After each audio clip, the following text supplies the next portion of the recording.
Bonjour tout le monde, ici Naibi Jacques avec vous et aujourd'hui c'est mon jour 4 de mon Miracle Morning. Ça s'est super bien passé.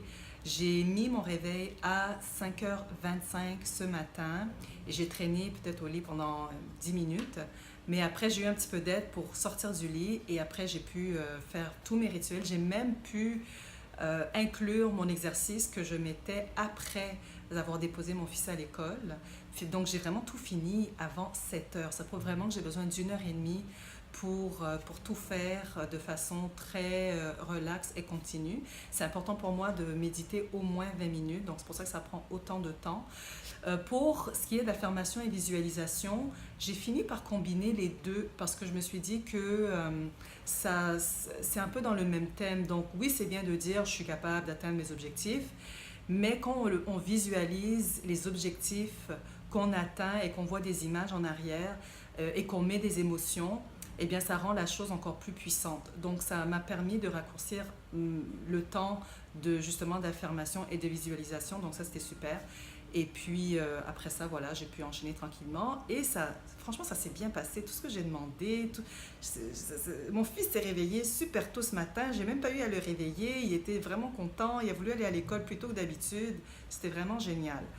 Alors, les 3 derniers jours, j'ai parlé de la clé numéro 1 pour ce qui est de développer son estime de soi. La clé numéro 1, c'était le fait de se connaître, donc de se faire une liste de choses qu'on n'aimait pas, d'identifier quelles étaient nos qualités, nos défauts, nos potentialités et nos limites. Maintenant, la question qui se pose, c'est qu'est-ce qu'on fait une fois qu'on a déterminé tout ça? Eh bien, maintenant, c'est de savoir si on décide de changer certaines de nos limites, certains de nos défauts, ou on décide de les assumer. Alors ça, c'est la clé numéro 2 maintenant de notre processus pour pouvoir développer notre estime de soi, qui est le fait de s'accepter. Alors moi, je me suis fait un tableau. J'ai fait une rangée marquée mes défauts et l'autre rangée, c'était mes limites. Et ma colonne, c'est est-ce que j'assume et ou est-ce que je décide de les changer. Et en quoi ça m'aide de faire ça? C'est de pouvoir ne plus cacher en fait des choses qui me dérangent ou qui font partie de moi, de plus me sentir ridiculisée ou de plus avoir honte. Et ça me permet aussi de ne pas développer des complexes.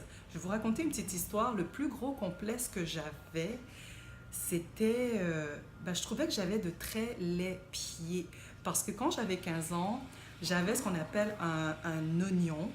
Et je me suis fait opérer, ma mère m'a envoyée, j'étais inconsciente, là, je ne savais pas ce qui se passait, donc je me suis fait opérer. Et par la suite, j'ai eu une super grosse cicatrice à côté de l'orteil de mon pied gauche. Et j'ai eu beaucoup plus honte d'avoir cette cicatrice euh, que d'avoir l'oignon, ce qui était vraiment étrange.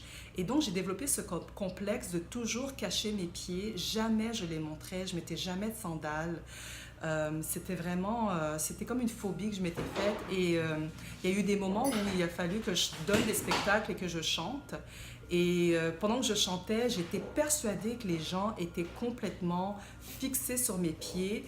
Et donc, j'ai commencé à me cacher, je chantais et je me cachais complètement en arrière et je me baissais. Et c'était vraiment quelque chose que j'avais développé, c'était, voilà, je me créais mon propre cinéma.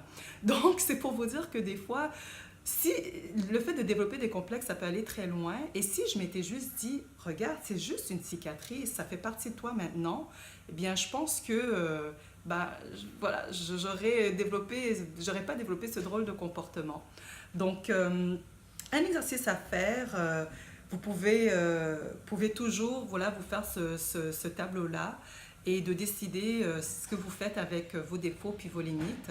Et puis après, c'est juste de dire, voilà, je suis comme ça, et d'en parler, de dire, je suis comme ça, et puis c'est ça. Et d'en être pas peut-être fier, mais de dire que ça fait partie de moi.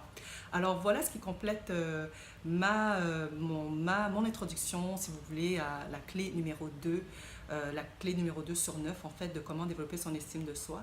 Et maintenant, c'est le temps pour moi d'aller me donner encore plus d'énergie suite à ce début de journée pour pouvoir atteindre mes objectifs. Je me suis fait un super bon smoothie dans un bol je vous montre tout de suite. Parce que mon idée, c'est toujours, je mange cru le matin, toujours obligatoirement. Alors, je me suis fait sur mon smoothie à base de bananes, avocat, pommes et kale, avec un petit peu d'eau que j'ai mis dans mon mixeur et j'ai décoré avec des figues, des fraises, un peu de physalis et graines de chanvre, graines de sarrasin germées, déshydratées, un peu de graines de pavot. On n'en mange pas souvent, c'est très riche en protéines. Et voilà, je vais aller déguster ça ce matin. Alors sur ce, je vous souhaite une très bonne journée et on se voit demain. Bye!